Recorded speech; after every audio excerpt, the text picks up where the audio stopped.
یہ کائنات کا بدترین جھوٹ ہے۔ میں اعلانیہ آپ کے وساطت سے پوری انسانیت کے لیے، مسلمانوں کے لیے کہہ رہا ہوں، میں نے ٹائٹل پر لکھا ہے بدترین جھوٹ ہے۔ حضرت ابو طالب علیہ السلام کی ذات پر لگایا جانے والا یہ کفر و شرک کا بہتان کائنات کا بدترین جھوٹ ہے۔ اس سے بڑا جھوٹ ہو ہی نہیں سکتا۔ اس کی وجہ آخری وقت میں سرکار دو عالم صلی اللہ علیہ وآلہ وسلم جو تھے، ان کو کلمے کی دعوت دے رہے تھے، تو ساتھ ابو جہل بیٹھا تھا، امیہ بن خلف بیٹھا تھا۔ انہوں نے کہا اترغب عن ملت آبائک، اپنے آبا و اجداد کی دین سے ہٹ جاؤ گے؟ تو انہوں نے کہا نہیں، انا ملت علی آبائی، اپنے آبا و اجداد کے ملت پر ہوں وغیرہ۔ تو حضور نے کہا کہ میں جناب والا آپ کے لیے دعائیں مغفرت کرتا رہوں گا جب تک کہ میں روک نہیں دیا جاتا۔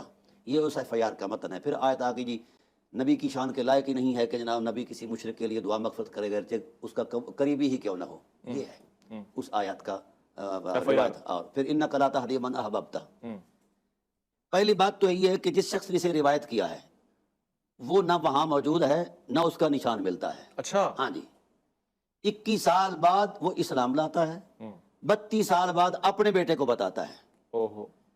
دو جو آیتیں ملائی ہیں اس میں، دونوں آیتوں کے نزول کے درمیان 14 سال کا فاصلہ ہے۔ شان نزول ہی الگ ہے۔ ہاں، شان نزول، دونوں کا شان نزول ہی الگ ہے۔ اللہ اکبر۔ نہ محل کلام الہی میں چیز مقصود ہے، اور نہ نظم نسق کے اندر یہ چیز موجود ہے، نہ ربط کلام الہی میں کچھ ایسا چیزیں مقصود ہے۔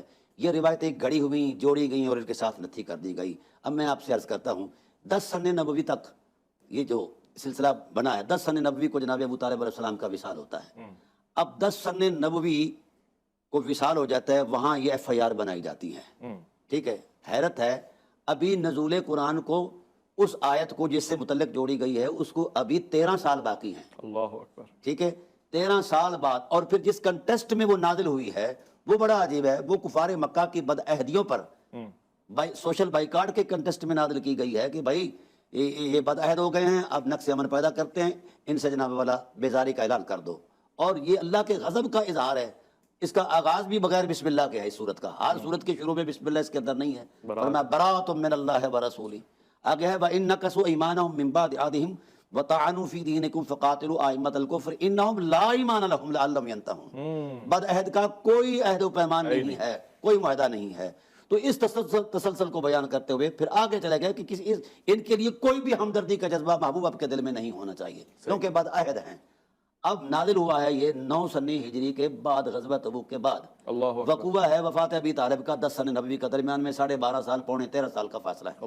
اور جو دوسری آیت جوڑی گئی ہے وہ 7 سن نبوی سے پہلے، یعنی 6 سن نبوی کو، ہجری نبوی کو۔ اچھا، ہاں، پہلے سورہ حجر نازل ہوئی، پھر اس کے بعد یہ نازل ہوئی، سورہ انعام کے بعد یہ نازل ہوئی۔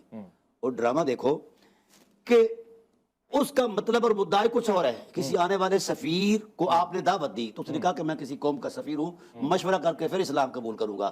تو اللہ تعالیٰ کی ذات نے اس کے جواب میں یہ فرمایا انک لا تہدی من احببت۔ وہاں سفیر کو اٹھایا، حضرت ابو طالب علیہ السلام کو جڑ دیا ہے۔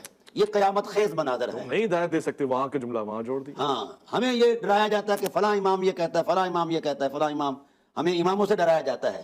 نصوص قرآن کے مد مقابل کسی امام کی کیا حیثیت ہے؟ اللہ اکبر۔ جب نصوص قرآن نہیں اس محل کو قبول کر، پھر ان کا کردار، یعنی حضرت ابو طالب علیہ السلام کا کردار، مثلا اس سے پہلی آیت ہے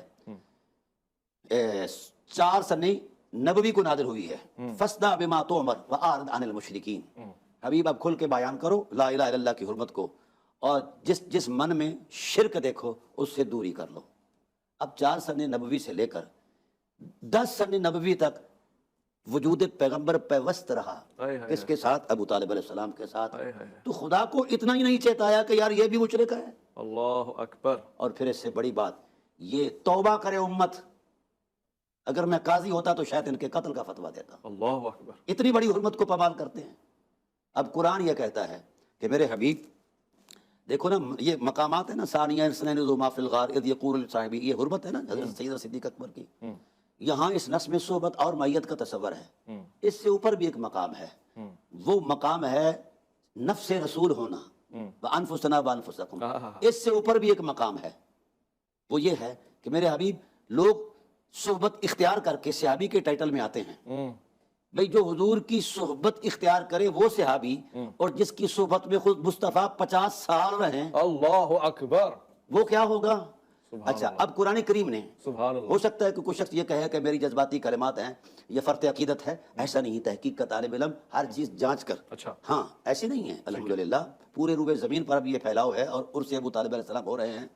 میں حیرت زدہ ہوں، قرآن کہتا ہے کہ اے حبیب الم یجد کا یتیمن فآوا، سبحان اللہ چونکہ اہل سنت ہوں اور میں یہی مطالعہ کرتا ہوں اہل سنت کی تفاسیر کا، احادیث کا وغیرہ، جی میں نے 1200 سے زائد تفاسیر دیکھی اس کنٹیسٹ میں، تو کسی کو سوائے ابو طالب کے اس آیت کا اور معنی نہیں ملا، ہے پر سبحان جس معنی کے تصور میں پیش کیا گیا کہ آوا جو ہے اس کا اصل مصدر کیا ہے، آوا کا اصل مصدر ہے الایوا، اس کا معنی ہے اے زمہ کا الہ امے کا ابی طالبن، حبیب ہم نے آپ کو آپ کے عام میں زم کر دیا ہے، صحبت کہاں ہے یار، ضمیت کہاں ہے؟ سبحان اللہ، اس لیے سبحان لوگ مجھ سے سوال کرتے ہیں عالم اسلام سے بڑے بڑے سکالر، کیا آپ ابو طالب کو صحابی کہتے ہو؟ میں کہتا ہوں نہیں کہتا، کہتے کیوں نہیں کہتا؟ میں نے کہتا کہ صحابیت اگرچہ بڑا مرتبہ ہے پھر بھی اس مرتبے ہونے بڑے ہونے کے باوجود بھی قد ابو طالب سے صحابیت بہت چھوٹی ہے۔